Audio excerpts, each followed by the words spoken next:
ডিব্ৰুগড়ত আসাম ডাউনটাউন ইউনিভাৰ্চিটিৰ বিশেষ অনুষ্ঠানৰ আয়োজন কৰা হয়।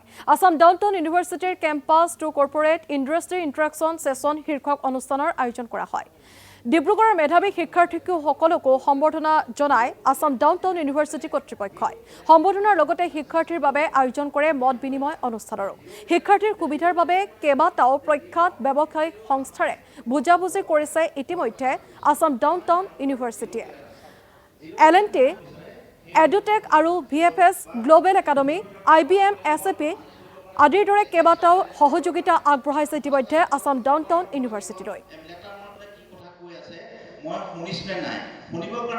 হয় মানে আজিৰ কাৰ্যসূচী মেইনলি আমাৰ ষ্টুডেণ্টৰ মানে সুবিধাৰ কাৰণে ষ্টুডেণ্টৰ বেনিফিটৰ কাৰণে কেম্পাছ টু কৰ্পোৰেট বুলি আমি নাম দিছোঁ, য'ত ইণ্ডাষ্ট্ৰী ইণ্টাৰেকশ্যনছ আমাৰ যোনবিলাক কলাবৰেশ্যনছ আছে ইউনিভাৰ্চিটি আজি নেকত A+ গ্ৰেড আমি ল'বলৈ সক্ষম হৈছোঁ। গতিকে আমাৰ যিবিলাক কলাবৰেশ্যন আছে কেনেকৈ ষ্টুডেণ্টবিলাক বেনিফিট হ'ব, যদি কোনোবা ষ্টুডেণ্ট ধৰক বিভিন্ন কোৰ্চ পঢ়িব বিচাৰে BBA MBA BTech MTech এইবিলাক কোৰ্চৰ কি সুবিধা আছে আৰু যিবিলাক কলাবৰেশ্যনছ আছে আমাৰ চব আমাৰ গ্লোবেল কলাবৰেশ্যনছ আছে, যেনেকৈ L&T VFS global IBM SAP delivery. So' এই কলাবৰেশ্যনছবিলাক আমাৰ এটা ইণ্ডাষ্ট্ৰী পাৰ্টনাৰ হিচাপে পৰিণত হৈছে আৰু আমি চাকৰিৰ লগে লগে আমি বিচাৰোঁ যে ষ্টুডেণ্ট এজন সুদক্ষ নাগৰিক হিচাপে গঢ়ি উঠে আৰু তাৰ কাৰণে আমি যিমান পাৰিছোঁ ষ্টুডেণ্টক পাৰ্চনেলি গাইড দিবলৈ চেষ্টা কৰিছোঁ।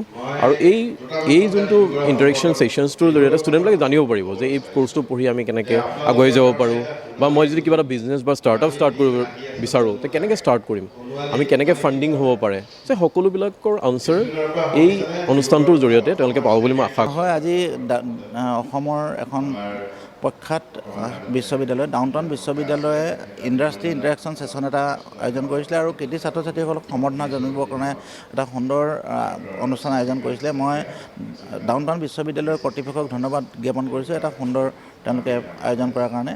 আৰু যিসকল কৃতি ছাত্ৰ ছাত্ৰী আছে তেওঁলোকক আমি এটা কথা অনুভৱ কৰি ক'ব বিচাৰোঁ যে আজি কেৱল সম্বৰ্ধনা গ্ৰহণ কৰা বা প্ৰশংসা লোৱাৰ দিন নহয়, তেওঁলোকক আচলতে এটা দায়িত্ব বা কৰ্তব্যৰ প্ৰতি সজাগ আৰু সচেতন কৰি তোলাৰ কাৰণে তেওঁলোকক নিমন্ত্ৰণ কৰা হৈছে।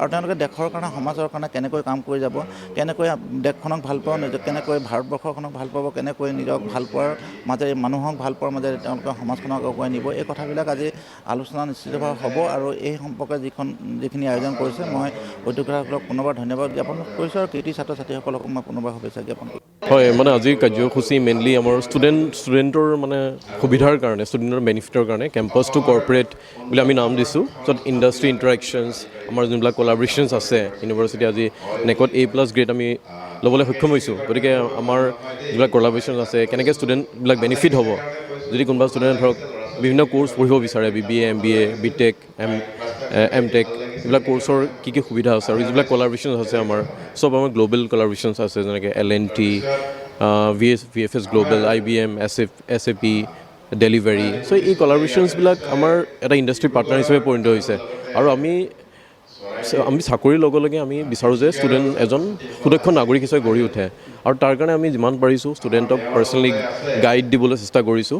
আৰু এই যোনটো ইণ্টাৰেকশ্যন ছেশ্যনছটোৰ জৰিয়তে ষ্টুডেণ্টবিলাকে জানিব পাৰিব যে এই কোৰ্চটো পঢ়ি আমি কেনেকৈ আগুৱাই যাব পাৰোঁ, বা মই যদি কিবা এটা বিজনেছ বা ষ্টাৰ্টআপ ষ্টাৰ্ট কৰিব বিচাৰোঁ তে কেনেকৈ ষ্টাৰ্ট কৰিম, আমি কেনেকৈ ফাণ্ডিং হ'ব পাৰে, যে সকলোবিলাকৰ আনচাৰ এই অনুষ্ঠানটোৰ জৰিয়তে তেওঁলোকে পাব বুলি মই আশা হয়। আজি অসমৰ এখন প্ৰখ্যাত বিশ্ববিদ্যালয় ডাউনটাউন বিশ্ববিদ্যালয়ে ইণ্ডাষ্ট্ৰী ইণ্টাৰেকশ্যন ছেছন এটা আয়োজন কৰিছিলে আৰু কৃতি ছাত্ৰ ছাত্ৰীসকলক সম্বৰ্ধনা জনাবৰ কাৰণে এটা সুন্দৰ অনুষ্ঠান আয়োজন কৰিছিলে। মই ডাউনটাউন বিশ্ববিদ্যালয়ৰ কৰ্তৃপক্ষক ধন্যবাদ জ্ঞাপন কৰিছোঁ এটা সুন্দৰ তেওঁলোকে আয়োজন কৰাৰ কাৰণে। আৰু যিসকল কৃতি ছাত্ৰ ছাত্ৰী আছে তেওঁলোকক আমি এটা কথা অনুভৱ কৰি ক'ব বিচাৰোঁ যে আজি কেৱল সম্বৰ্ধনা গ্ৰহণ কৰা বা প্ৰশংসা লোৱাৰ দিন নহয়, তেওঁলোকক আচলতে এটা দায়িত্ব বা কৰ্তব্যৰ প্ৰতি সজাগ আৰু সচেতন কৰি তোলাৰ কাৰণে তেওঁলোকক নিমন্ত্ৰণ কৰা হৈছে।